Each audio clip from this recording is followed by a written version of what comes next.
Yo, thanks for checking out the video. I know we all ready for the new DLC and hopefully new modes, but let's not get more flawed characters along with these already flawed characters. So let's talk about some buffs and nerfs they can add before the DLC comes. So let's talk about who's fine. I think Marauder's fine, there's no need to change him. I think HK Tanjiro's fine. If they change him, they could make him take a little bit less health, but I think he's fine. A lot of people complain about that, but he does a lot of damage, so it balances out. Also, I think Yaha was fine just where he is. Now let's start with Water Tanjiro. I think there's two things they can change about Water Tanjiro. One, when you do the waterfall base in the opposite direction. And two, the active frames behind the water wheel. Like, there's no way y'all are gonna tell me this should have hit Giyu right here. Now next we got Chernobyl. I think she takes about 1.20 or 1.15 damage. I think they can lower that a little bit. I think they can make that a little bit lower to give her more life. Because, yeah, she was a menace against all Slayers, but against demons, she just doesn't hold up. So Chernobyl needs a little bit more health. Now, Sakanji could dash a little bit faster. When I say a little bit, I mean very slightly. Because if he dashes too fast, he will be OP and he'll be broken. So just a little bit if they want to buff Urukadaki. Now we have, in my opinion, one of my favorite and most fun characters to use in the game is Makomo. Even though I'm not that good, she's still fun. They can give her a very slight damage buff. I mean, maybe like 5 to 10 points a hit, that's it. But if they give her too much damage, she will be OP. Now we got the Drip Master himself, the one with all the drip. And of course, he's coming after Makomo, Sabito. I think they could buff Sabito one way. They can make his tilt special lunge forward a little bit more. Not too much like Blazing Universe, but just a little bit more distance. I was thinking this already, but Villain read my mind and said it before me. So I'm gonna go ahead and give Villain the credit on this one. Now the next character could take a kind of similar buff, but this is my favorite character, so we gotta make a grand entrance. This is for the Bull Kingdom, all my Bull brothers, Inosuke. Inosuke can have a bigger tilt hitbox because light attacks shouldn't hit through his tilt that much. And he should move and advance forward a little bit more, just like Blazing Universe, but just not as much, of course, because that would be too crazy. And Bull Rush could use a slight recovery buff on hard knockdown. Sometimes you could end a combo with Bull Rush, and if they're close to you or close to a wall, they can do the roll recovery. You know how you roll and get off the ground and they start mashing, and they'll beat you before you're even done recovering. That's how long Bull Rush takes to recover. That's ridiculous. But only on hit. I don't think you should be able to just spam Bull Rush and have good recovery. I think only when you actually land it. And then one last thing, which is going to make Inosuke a lot better, is be able to cancel Pierce after the first attack. You should be able to do the first attack of Pierce and cancel out of it. That will be pretty crazy, and it'll make Inosuke a lot better. Now for the worst character in the game, Yushiro. They should just give him a slight damage buff, nothing too crazy. If it's too crazy, it'll be OP. Now my boy Giyu, my favorite character in Demon Slayer, one of my favorite characters. They need to buff his dash speed and make Water Wheel hitbox way better, because it's like he jumps before he does Water Wheel, and you get hit or dashed out of Water Wheel a lot.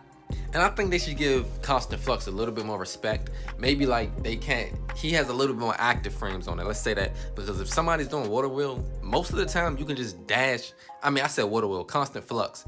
They can dash the Constant Flux and he's just free when he has a big water dragon around him. But for everybody else's skills, like Nezuko's claws and so on and so on, it has more respect. You can't just dash through it. So I think they should buff Constant Flux a little bit. Now Rengoku, the Flame Hosher, he just has problems. I don't even know how to buff him. Y'all can tell me down in the comments below. His recovery for his skills are just terrible. He's always open after he does everything. He has a slow grab, a pretty slow heavy attack. All his skills are very punishable. His Flame Tiger can be parried on the second hit if you're blocking it, of course. It's just, he needs a whole rework. His grab is slow as hell, and it has a slow recovery. I never seen a slow grab with a slow recovery. That's ridiculous. I mean, they put all damage into him, but he's not even top 5 damaging characters. And it would sound crazy to say leave him as is, but give him a damage buff to make up for it. So I don't know. Rengoku just needs a lot. Now we have herself, Nezuko. We need to nerf her Heal Bash hitbox, just the hitbox. And she could take about 1.10 or 1.15 damage, because she takes 1 times damage, 1.00. Like, she actually does a lot of damage up the HK Tanjiro level, but she has a normal amount of health, a little bit less health than Urukadaki, and that's kind of crazy. Now we have a Stalker Xenosu. I think his heavy attack range can have a slight nerf, just a slight nerf. I don't want to nerf it to the ground, just not as far. And his grab recovery can have a slight nerf too. And of course, make the parrying for Thunderclap and Flash more consistent, because I can parry him all day if they made it more consistent. So fix that bug, glitch, whatever it is, fix it, please. Now let's get into the demons. First is Rui. I think they could change one thing about Rui and one thing only, and that's his thread barrier could block projectiles, because you can send projectiles through his thread barrier if I'm not mistaken. Now your boy Akaza. I'm good with Akaza. I enjoy fighting Akaza. A lot of people hate him, but I actually like fighting him. So I think they could just nerf his disorder hitbox a little bit, just a little bit, because it shouldn't be clipping you on the sides. Also, compass needle invulnerability frames. Sometimes it's weird, I can't really explain it, but he has invulnerability frames where, like, if he misses, or even sometimes when he lands it on block, you can't really counter because he's just invulnerable sometimes. It's kind of weird. And everybody wants to nerf his dash. I don't care about his dash speed, but I care about this. I don't have to explain it. I'm gonna stop talking to show y'all the clip.